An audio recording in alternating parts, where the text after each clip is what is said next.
시베리아 숲의 호랑이, 꼬리와 나눈 생명과 우정의 이야기. 꼬리. 지은이 박수용. 박수용은 자연의 내면을 기록해온 자연 다큐멘터리스트이자 자연문학가.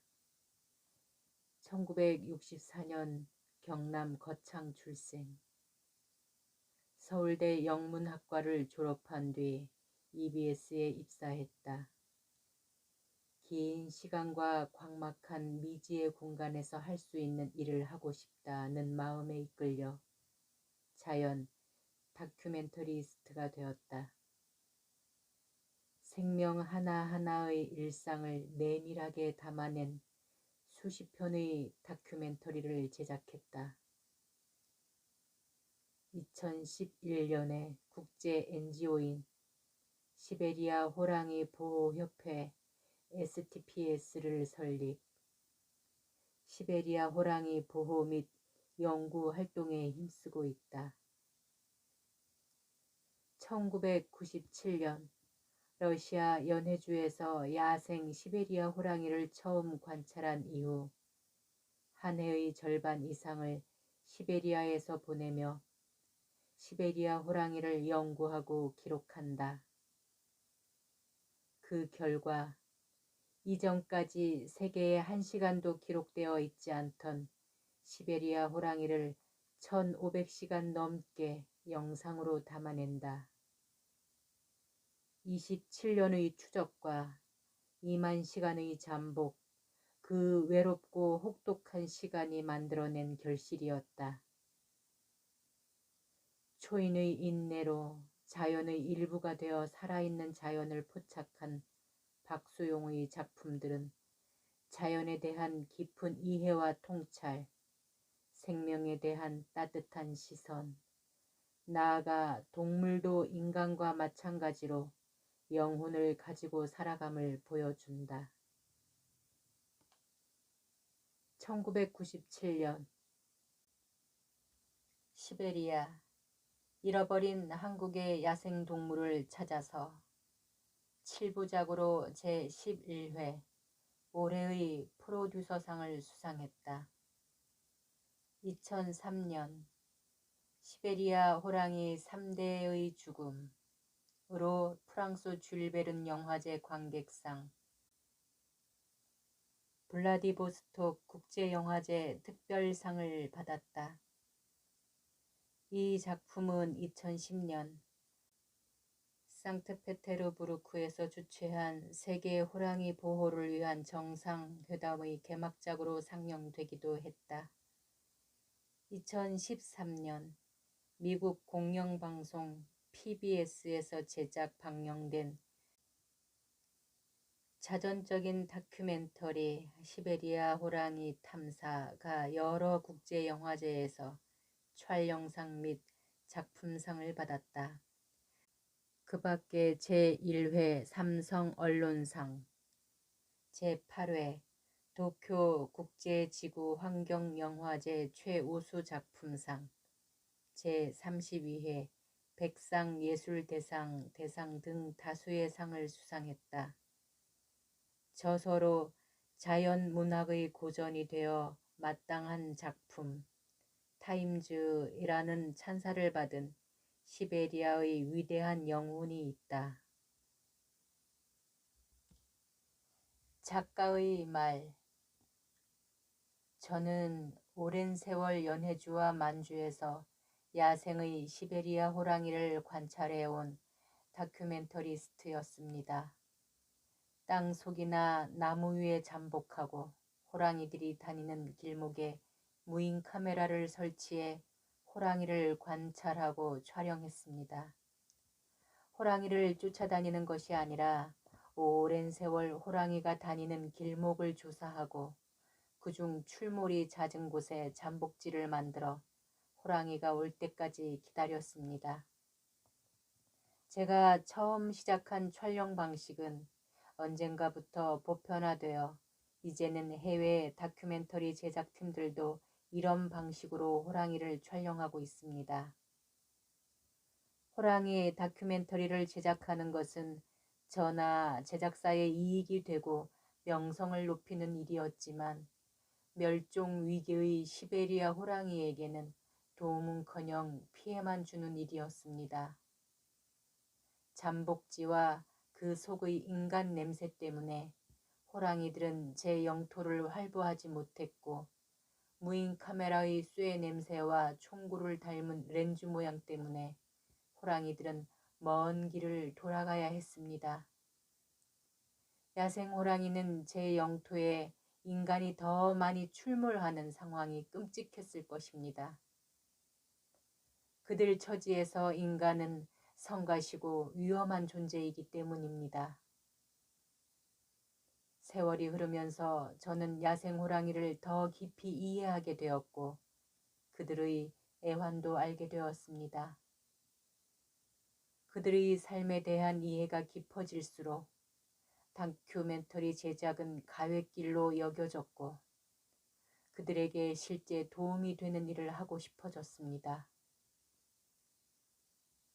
그래서 다큐멘터리 제작을 그만두고 연해주 라조 자연보호구의 갈리나 살키나 박사, 산지기 대장 블라디미르 칼레스니코프, 스테파노비치 무잘레프스키를 비롯한 여러 산지기들과 함께 2011년 시베리아 호랑이 보호협회를 설립했습니다. 그 뒤 지금까지 이 단체를 지원하며 야생 호랑이 보호 활동을 해오고 있습니다. 이 책은 전작 시베리아의 위대한 영혼에 이어 두 번째 저작입니다. 전작과 마찬가지로 이 책의 내용은 이러한 관찰과 보호 활동 중에 실제로 있었던 사실입니다. 다만 이 책의 구성상 사실 중 일부는 시간과 공간을 이동시켰습니다. 그래야 연해주 원시림 속에서 일어나는 야생 호랑이들의 애환과 인간과의 갈등, 그들이 처한 현실을 더 잘 보여줄 수 있다고 생각했기 때문입니다.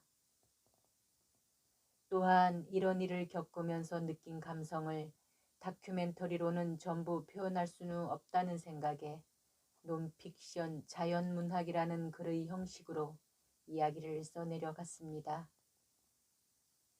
살아있는 생명은 누구나 불완전합니다. 사람도 호랑이도. 그래서 연민을 느낍니다. 연민은 살아있는 것들에 대한 까닭 없는 아픔이며 배가 고프면 먹어야 하고 한 번 나면 죽어야 하는 불완전한 것들에 대한 막막한 슬픔입니다. 태어나 먹고 살다 사라지는 것들이기만 하면 아득히 다가오는 사랑입니다. 저는 이런 감성들을 소리 없이 사라져간 한 호랑이에게서 느꼈습니다. 이 책은 그 호랑이에 관한 이야기이자 그에 대해 제가 느낀 감성을 담고 있습니다. 이 책을 통해서 시베리아 호랑이가 처한 현실을 이나마라도 들려줄 수 있어서 다행이라고 생각합니다. 그리고 제 스스로도 고이 간직할 수 있을까 의문스러웠던 자연에 몸을 두고 오랜 세월 지내면서 가지게 된 본질적인 느낌들을 조금이나마 공유할 수 있어서 좋습니다. 연해주의 오지에서 같이 호랑이 보호 활동을 해온 갈리나 살키나 박사, 산지기 대장 블라디미르 칼레스니코프, 그 밖에 스테파노비치 무잘레프스키를 비롯한 수많은 산지기들에게 고마움을 표합니다. 그리고 이 책이 나오기까지 힘써준 김영사 편집부, 그 밖에 출간을 도와준 모든 분에게 감사드립니다. 마지막으로 책에 수록한 사진 중 일부를 제공해 주신 블라디미르 메드베체프와 칼리나 살키나 박사를 비롯한 SDS 관계자에게 감사드립니다. 2021년 초겨울 박수용. 이 책은 1부, 2부로 나뉘어져 있습니다. 먼저 1부에서 소금절벽, 숲속의 편지, 습격, 용의 등뼈, 안개, 백두산 사슴, 밤하늘의 불꽃, 시간이 흘린 낙엽, 강물 넘어가 있는데요. 소금절벽에 들어가기 앞서 산유화라는 김소월 시인의 시가 있네요. 산유화, 김소월. 산에는 꽃이 피네. 갈봄 여름 없이 꽃이 피네. 산에 피는 꽃은 저만치 홀로 피어있네. 산에서 우는 작은 새여, 꽃이 좋아 산에서 사노라네.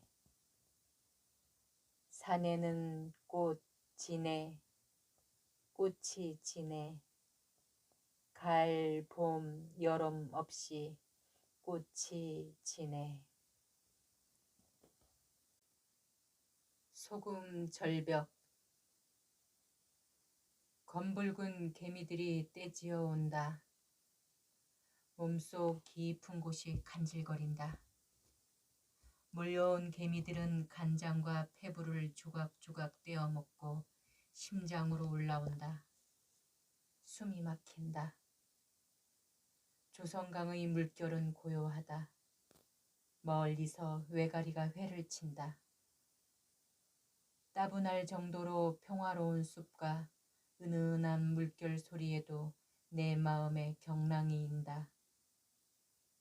자연에 갇혀 마음속 허공을 자유롭게 떠돌다가도 문득 주변을 둘러보면 시커멓게 나를 둘러싼 한평의 폐쇄 공간이 나를 누른다. 경유에 휩쓸리면 고요해지려 하고 고요해지면 경유에 몸을 싣고 싶은가 보다. 마음 뻔해도 강물 끊어지면 그 길 다 절벽인데 강물에 취한 듯 왜 이리 흐르는 길 끝이 없나. 이럴 때마다 간질이 발작하듯 개미들이 몰려온다. 나지막한 천장에 닿을세라 머리를 숙이고 허리를 구부려 병신춤을 춘다. 그리고 마음속으로 노래를 부른다. 아니 노지는 못하리라. 한 송이 떨어진 꽃을 낙화진다고 서로 말아. 한 번 피었다 지는 줄은 나도 번연히 알건만은 모진 손으로 꺾어다가 시들기 전에 내버리니 버림도 쓰라리거든 무심코 밟고 가니 핀들 아니 슬플 소냐. 숙명적인 운명이라면 너무도 아파서 못 살겠네. 얼씨구나 좋다 지화자 좋네. 아니 노지는 못하리라. 오늘도 나는 땅속의 작은 잠복지 비트에서 살아있는 것들을 기다리고 있다. 어치 두 마리가 은사시 나무 사이로 서로 따르기도 하고 엇갈려 날기도 하며 봄을 어른다.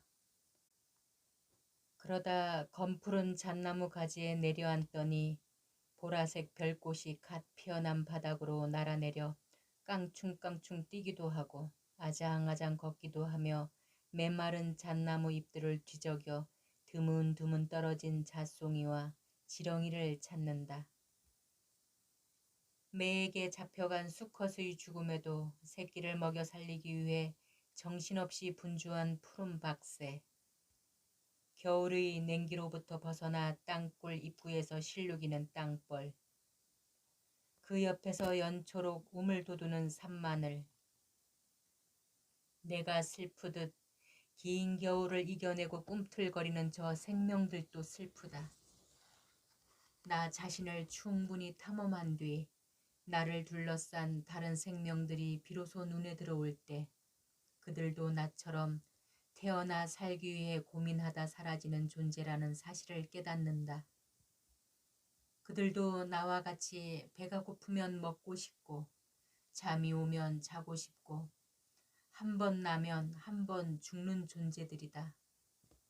내가 그들의 이름을 알고 있든 이름 모를 생명들이든 한결같은 연민을 느낀다.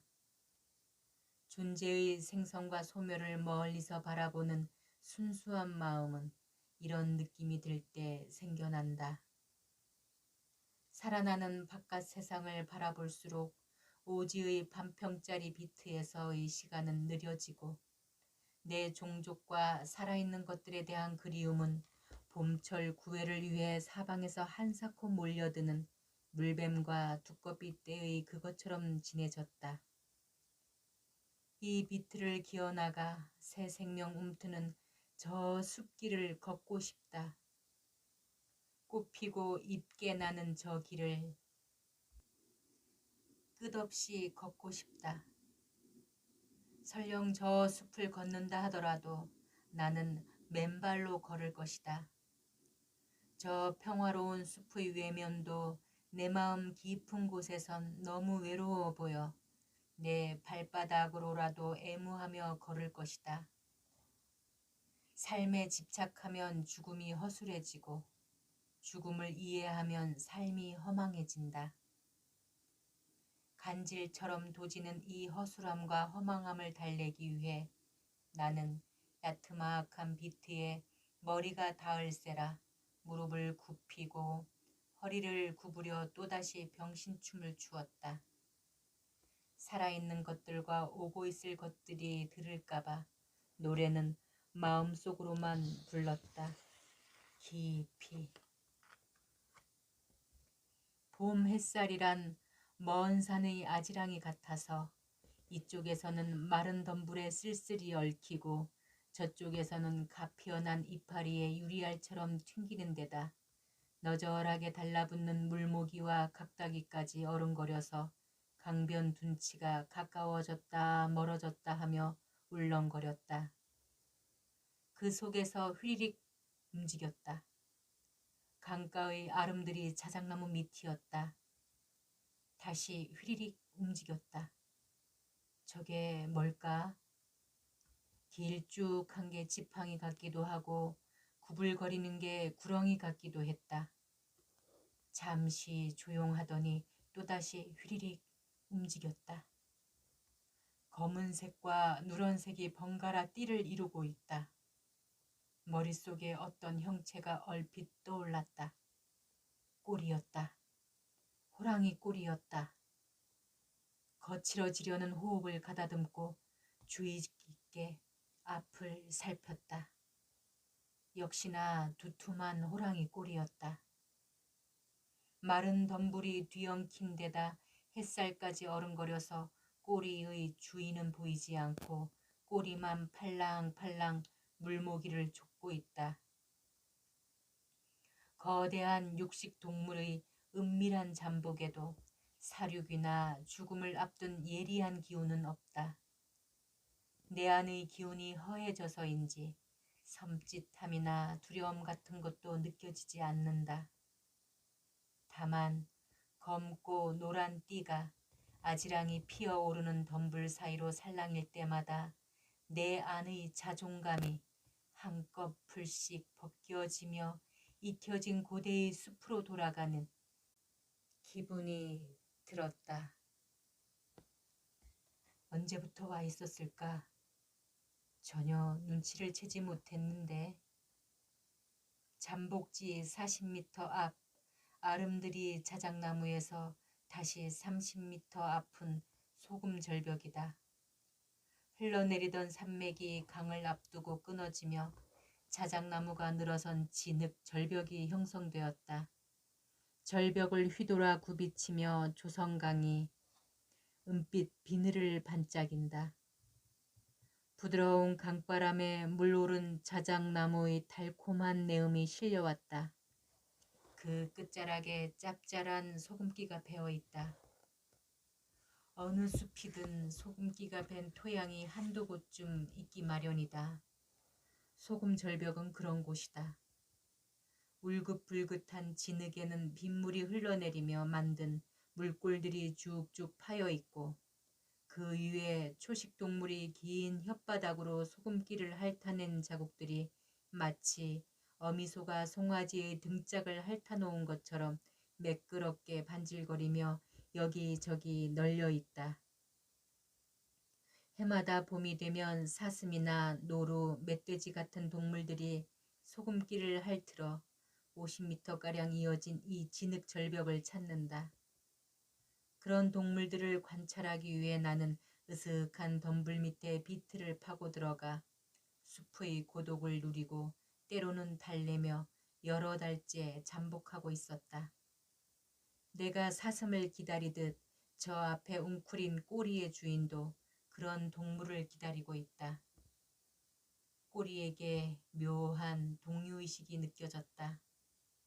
가슴을 두근거리게 하는 어떤 장면이 머릿속을 빙빙 맴돌았다.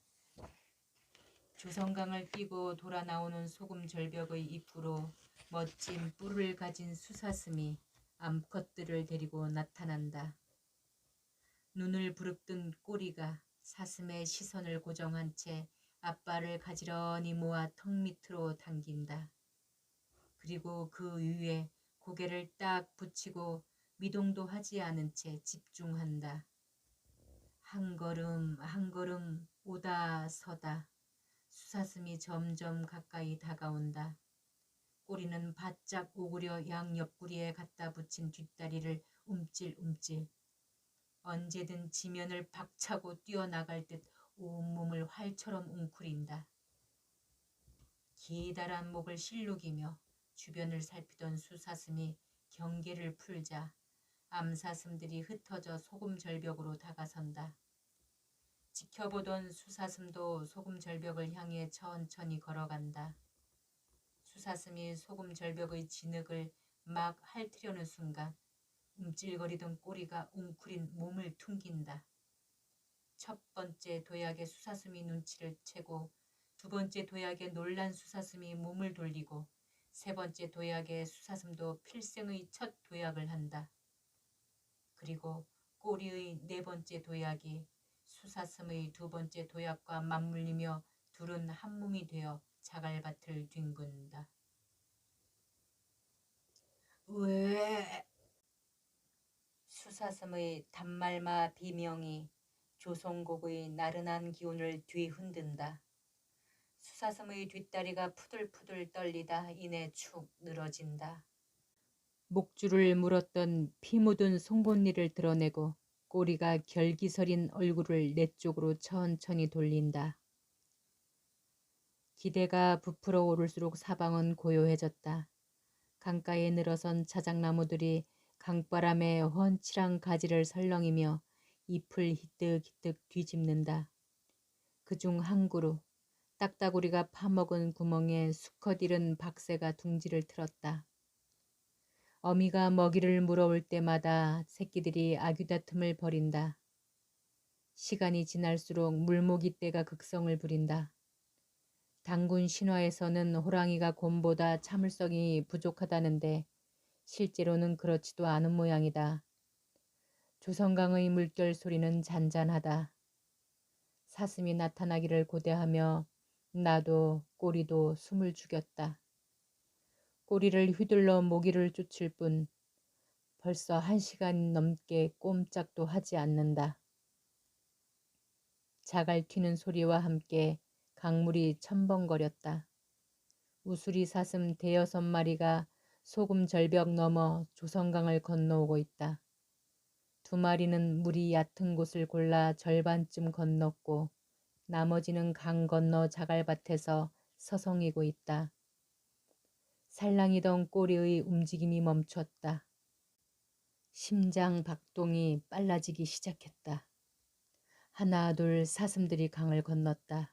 한 발을 내딛고 고개를 삐죽삐죽 또 한 발을 내딛고 귀를 쫑긋쫑긋 초식동물 특유의 경계를 취하며 소금 절벽으로 천천히 걸어 올라간다. 꼬리와의 거리는 대략 40m. 호랑이가 사슴 사냥을 나서기엔 아직 멀다. 선도의 큰 암사슴이 멈춰서서 목을 길게 빼들었다. 그러자 무리 전체가 긴 목을 늘였다 줄였다 하며 이쪽을 쳐다본다. 나를 보는 것 같기도 하고 내 앞의 꼬리를 보는 것 같기도 하다. 꼬리는 여전히 미동조차 하지 않는다. 아직 경계음을 내진 않았지만 큰 암사슴이 더욱 신경질적으로 목을 누리며 동료들에게 주의를 준다.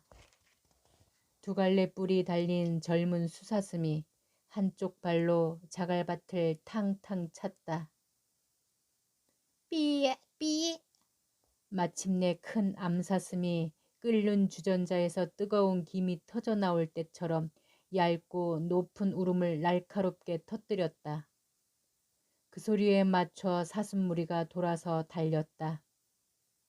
첨벙첨벙 강물을 튀기더니 순식간에 조성강 너머로 모습을 감췄다. 현실은 상상과 다르다. 현실에서의 사냥은 열에 한 번 성공하기도 힘들다. 사냥은 실패했다. 그런데도 꼬리는 일어서지를 않는다. 시베리아 호랑이의 사냥치고는 좀 이상하다.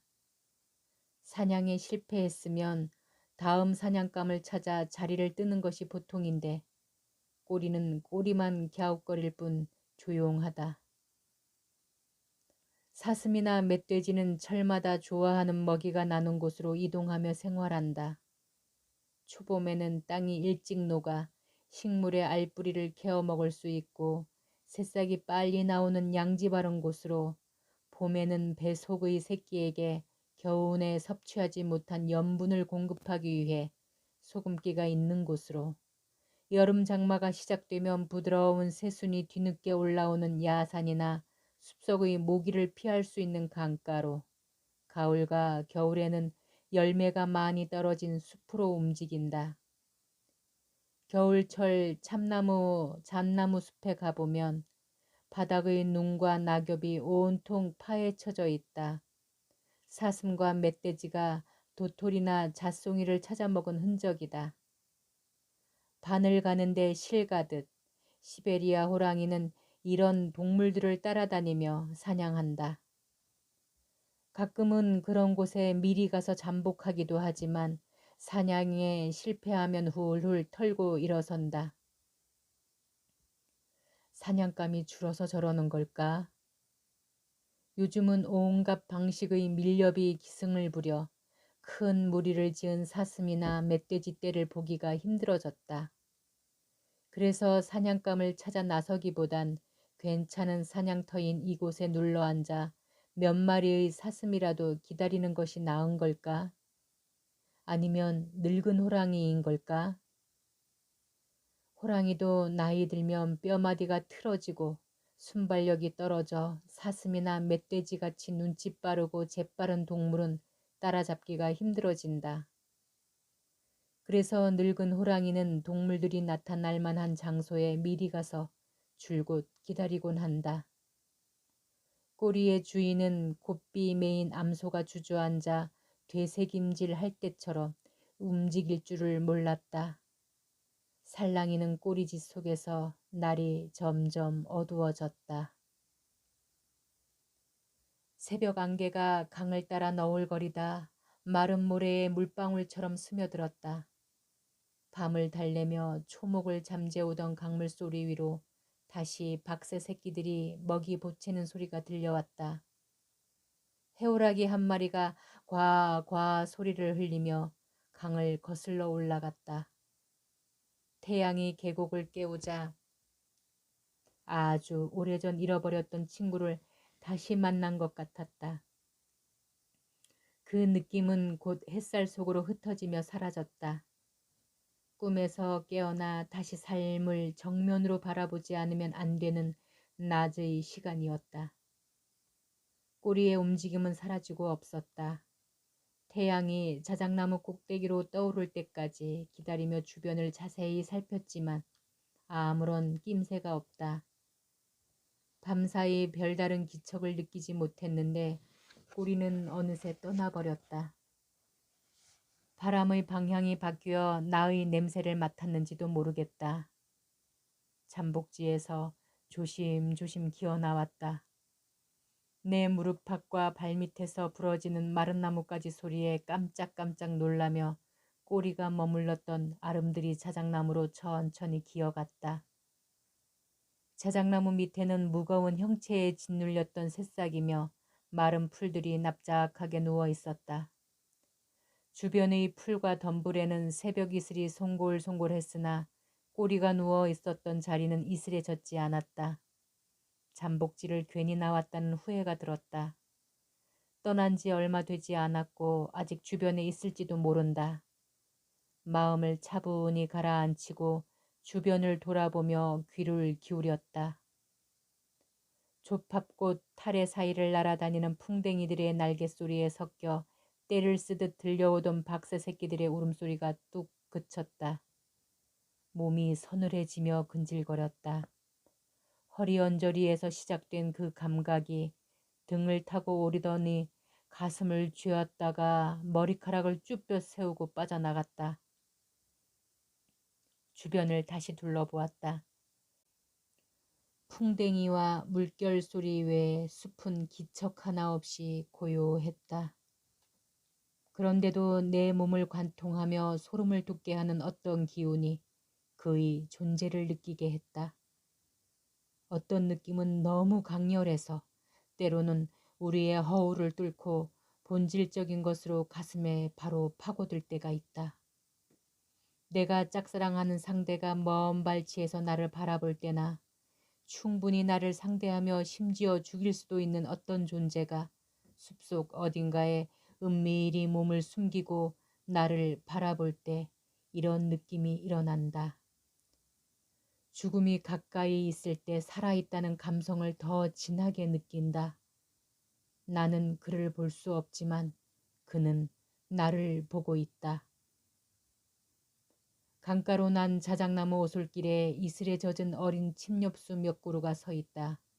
그곳을 뚫어지게 바라보았다. 나는 먼 곳의 어치가 활공하는 소리나 굴뚝새의 미약한 날개짓 소리를 들을 수 있다. 바람에 날리는 낙엽 소리와 낙엽 깔린 숲을 다람쥐가 달려가는 소리도 구분할 수 있다. 어린 침엽수 뒤에서 가랑잎이 밟히고 마른 나뭇가지가 부러지는 소리를 들었다고 생각했다. 온 신경이 그쪽으로 쏠리며 날카롭게 곤두섰다. 시간이 정지된 숲의 붙박이처럼 한참 그대로 서 있었다. 서늘한 기운이 줄어들며 근질거리던 감각이 천천히 사라졌다. 어미가 먹이를 물어왔는지 다시 박새 새끼들이 아귀다툼을 벌인다. 어린 침엽수가 소복히 모여 있는 곳으로 가만히 다가갔다. 주위를 돌아보았지만 느낌의 주인은 사라지고 없었다. 푸른 솔가지들이 바닥으로 늘어진 그 뒤에 호랑이 발자국이 찍혀 있었다. 앞발 볼의 너비가 13.1cm. 엄청난 크기였다. 야생호랑이는 발자국이나 보폭 같은 흔적으로 암수나 나이, 크기를 어느 정도 판별할 수 있다. 그중 앞발자국이 가장 유용한 정보를 제공하는데 앞발자국에서도 발의 볼이 차지하는 비중이 매우 커 발가락보다는 발 볼의 너비가 중요한 기준이다. 시베리아 암호랑이는 앞발 볼의 너비가 보통 8.5에서 10cm이며 시베리아 수호랑이는 10.5에서 13cm이다. 연해주 라조 지역에서 시베리아 호랑이를 연구하는 갈리나 살키나 박사가 평생 측정했던 호랑이의 발자국 중 발볼이 가장 컸던 것이 13.2cm였다. 13.1cm면 호랑이가 자랄 수 있는 대로 다 자란 거의 시베리아 호랑이 최대의 발자국이다. 이 지역에서 가장 크고 힘센 으뜸 수호랑이 왕대의 발자국이었다. 시베리아 호랑이는 줄무늬가 굵고 간결해서 다 자라면 검은 줄무늬가 이마에는 임금 왕자로, 등줄기로 넘어가는 뒷덜미에는 큰 대자로 뚜렷하게 나타난다. 이런 현상은 체격이 작은 암호랑이보다는 체격이 큰 수호랑이, 그 가운데에서도 가장 큰 수호랑이에게서 두드러진다. 그래서 이 지역의 원주민 우데게는 중화민족과 러시아 민족이 진출하기 오래전부터 연해주와 만주에서 살아오던 원주민으로 여진족의 후예들이다.